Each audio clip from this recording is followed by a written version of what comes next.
Coolsville sucks. What you call a high car living? Gotta pick a little mission, bitch, just did it. I love over 5 minutes. Whoa, we up too hot in the place. Hi guys, it's Layana, and today I'm going to be doing a 2020 reading goals video for this year. I'm not too sure if I did one last year. I don't think I did, and I really regretted that. So I wanted to make sure that I did one this year, just so I can look back on it in 2021 and be like, okay, I did that, didn't do that, need to work on that, you know?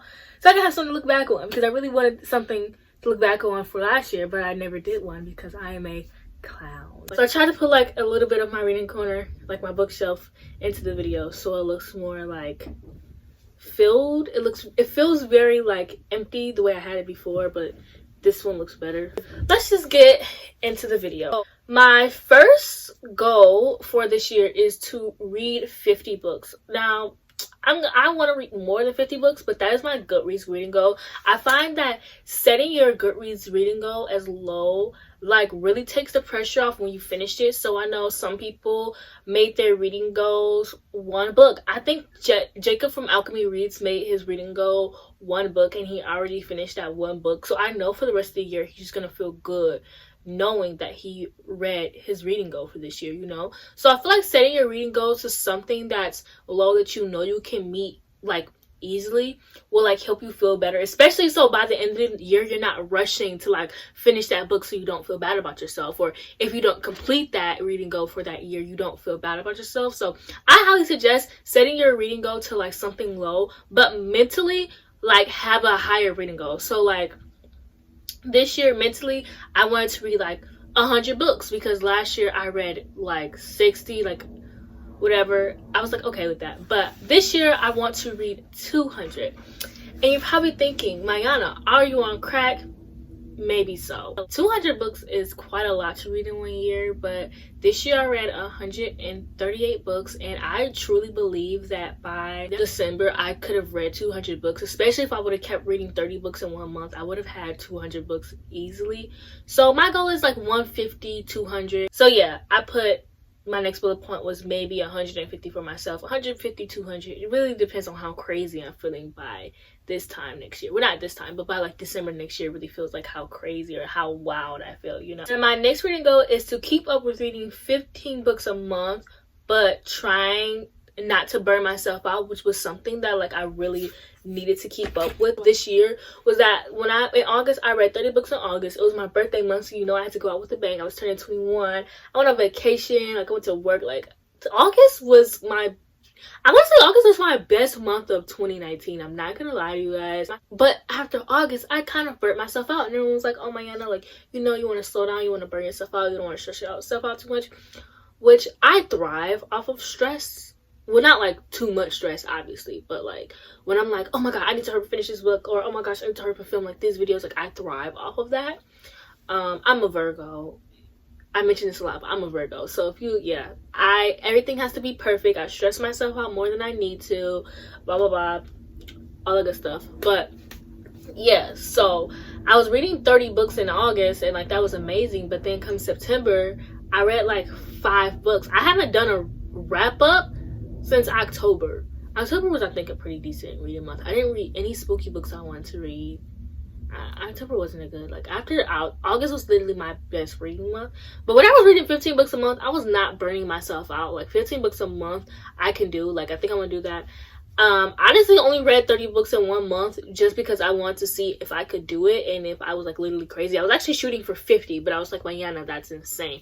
Actually I think I've read 31 books, or 32 if we want to be exact here. So this year I'm gonna try to just keep it at 15 books a month, maybe 20, maybe 30 if I'm feeling like, you know, crazy that month. But I do want to try not to burn myself out, especially not before the end of the year, because I haven't read anything good since the Queen of Nothing does not apply to that statement. So my next point is to stay up to date with reading the releases. At the end of the year I was actually pretty good when I ended the year, but like April, like after April I was actually pretty good with like reading books, like new releases. Like I was doing really good with it. My only thing is buying. That means I'm gonna have to be careful with my buying habits, which is another bullet point later on.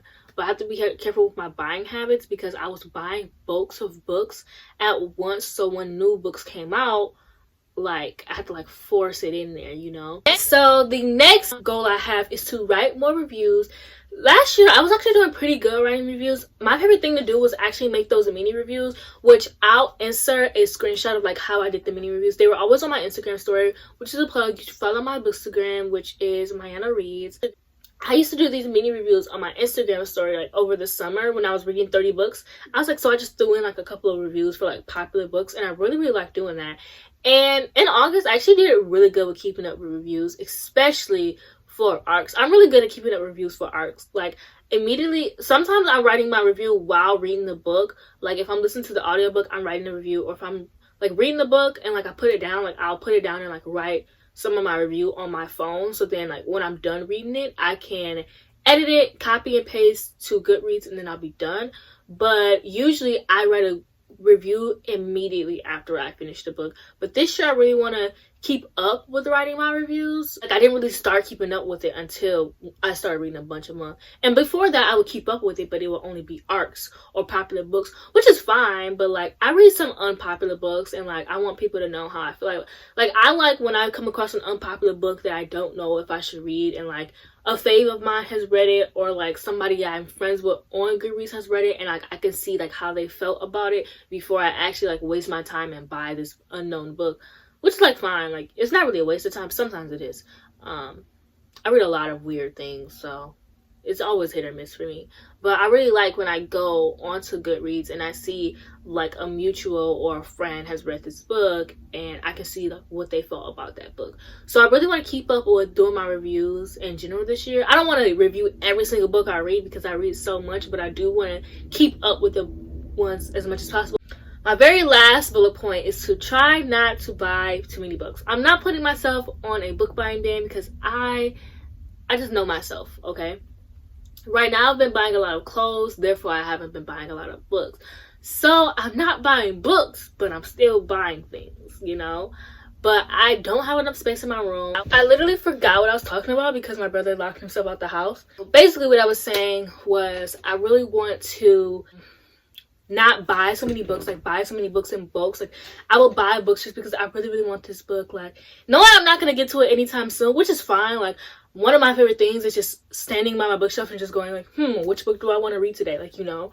But there are some books that like I literally buy. I'm a cover buy person. If I like the cover, I'm gonna buy it. Even if I have no intentions on reading it in a while, I'm gonna buy it. Like I do have a problem with that. But so I do want to keep down on like buying my books this year. Not really a book buying ban, but just not so many big hauls. And like watch like after this video, like 2 weeks from now, you're gonna be like a huge like here's 50 books that I bought. I have a problem, but I'm trying to better myself. I really want to keep down on my spending in general, but there's some books your girl really wants, okay? I can't help it. And yeah, so those are it for my goals for this year. They're pretty simple, pretty basic, you know. I gotta start off slow. I'm never really a person who sets goals for myself this year. I tried to last year. Also, check out my recent video, and check out I'm gonna do another video for my second channel, so check that out. Just basically on this wig, and then I have some like fashion videos and stuff if you care about that. Follow my new Twitter. It's Mayo Reads. It's just gonna be temporary. I miss BookTube so much, and it feels so refreshed after this break, you know, and I just feel like a new person, you know.